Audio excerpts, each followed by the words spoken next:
Monkey pox के बढ़ते मामलों के बीच देश के सभी पोर्ट एयरपोर्ट के साथ पाकिस्तान और बांग्लादेश से सटे बॉर्डर पर अलर्ट जारी किया है। केंद्रीय स्वास्थ्य मंत्रालय ने अधिकारियों को बाहर से आने वाले यात्रियों में मंकी पॉक्स के लक्षणों को लेकर सतर्क रहने के लिए कहा है। सूत्रों के मुताबिक स्वास्थ्य मंत्रालय ने दिल्ली में केंद्र के 3 बड़े अस्पतालों राम मनोहर लोहिया, सफदरजंग और लेडी हार्डिंग में नोडल सेंटर्स बनाए हैं। इन अस्पतालों में मंकी पॉक्स के मरीजों के इलाज और देखभाल के लिए आइसोलेशन वार्ड बनाए गए हैं। केंद्र ने सभी राज्य सरकारों को भी उनके राज्य के अस्पतालों में मंकी पॉक्स के मरीजों के लिए जरूरी व्यवस्था करने के निर्देश दिए हैं। भारत में अभी मंकी पॉक्स का कोई मामला सामने नहीं आया है। अधिकारियों ने बताया कि अभी तक के आकलन के मुताबिक मंकी पॉक्स के बड़े पैमाने पर फैलने का खतरा कम है। इसे शॉर्ट में एम पॉक्स भी कहते हैं। एम पॉक्स वायरस संक्रमित जानवर या फिर इंसान के साथ निकट संपर्क रखने वाले लोगों के साथ फिजिकल और सेक्सुअल कांटेक्ट रखने से फैलता है। इसके तहत स्किन, बिस्तर, तौलिए, बर्तन, सलाइवा, मां से बच्चे में स्किन टू स्किन कांटेक्ट से एम पॉक्स वायरस फैलता है। मंकी पॉक्स चेचक जैसी एक वायरल बीमारी है। आमतौर पर इस वायरस से संक्रमण के ज्यादा दुष्प्रभाव नहीं होते हैं, लेकिन कुछ मामलों में ये घातक हो सकता है। इसके चलते फ्लू जैसे लक्षण दिखते हैं और शरीर पर मवाद से भरे घाव हो जाते हैं। ये virus orthopox virus genus family का ही मेंबर है, जो चेचक के लिए भी जिम्मेदार है।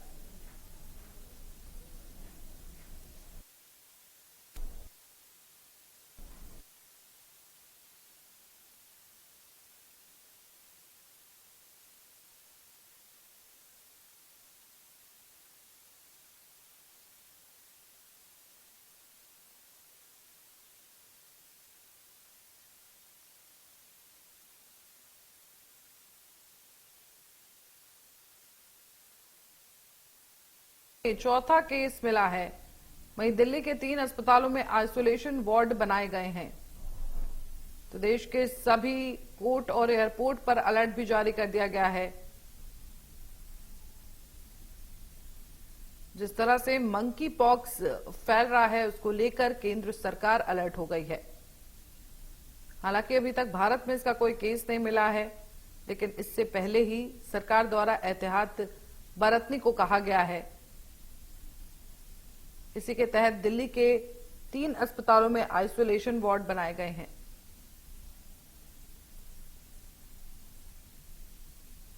वहीं पाकिस्तान में चौथा केस मिला है। पीओके का एक शख्स संक्रमित पाया गया है।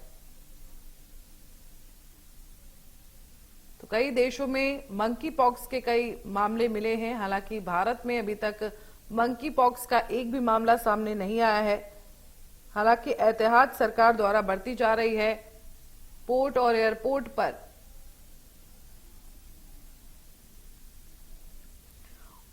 और इसी खबर पर ज्यादा जानकारी के लिए हमारे संवाददाता मनोहर केसरी जुड़ गए हैं दिल्ली से। मनोहर, देखिए जिस तरह से मंकी पॉक्स को लेकर केंद्र सरकार ने निर्देश जारी किए हैं और इसके साथ ही अस्पतालों में आइसोलेशन वार्ड भी बनाए गए हैं, क्या कुछ अपडेट है?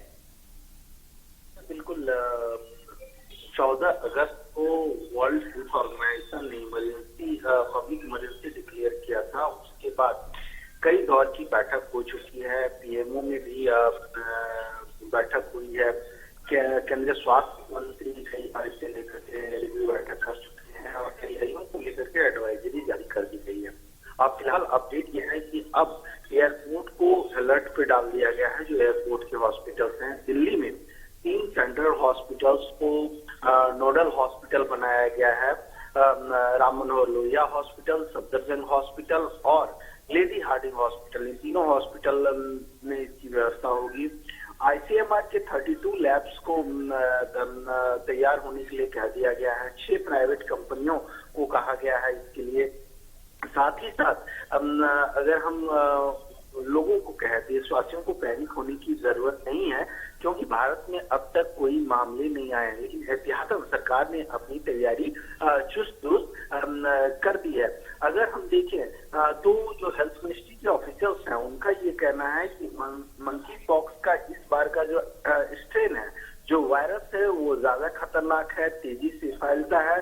और जब 2022 में फैला था तो उस वक्त इस मोर्टेलिटी बहुत कम थी, लेकिन इस बार इसकी की मोर्टेलिटी रेट 3% है, मतलब 100 में 3 लोगों की मौत होती है। तो मृत्यु दर बहुत ज्यादा है इस बार मंकी पॉक्स को लेकर के, इसलिए सबको सावधान रहने की जरूरत है। जहां तक एयरपोर्ट का सवाल है, तो एयरपोर्ट में अगर कोई यात्री आते हैं तो सबसे बड़ी बात यह है कि वो अगर सिम्टम्स के साथ, जैसे रेसेस होता है, फीवर होता है, बॉडी एक होता है, तो इन सब के साथ वो कंप्लेन करता है तो वो उनकी जांच की जाएगी।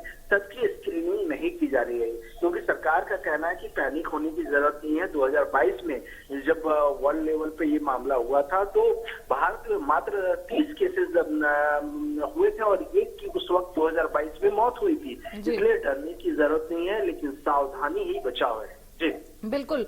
और देखिए, इसी के साथ सभी राज्य सरकारों को भी केंद्र की तरफ से जो है अस्पतालों में मंकी पॉक्स के मरीजों के लिए जरूरी व्यवस्था करने के निर्देश दिए गए हैं। मनोहर, तो हम ये भी आपसे जानना चाहेंगे किस तरह के जो है वो निर्देश दिए गए हैं, किस तरह की व्यवस्था करने को कहा गया है राज्य सरकारों द्वारा अस्पतालों में?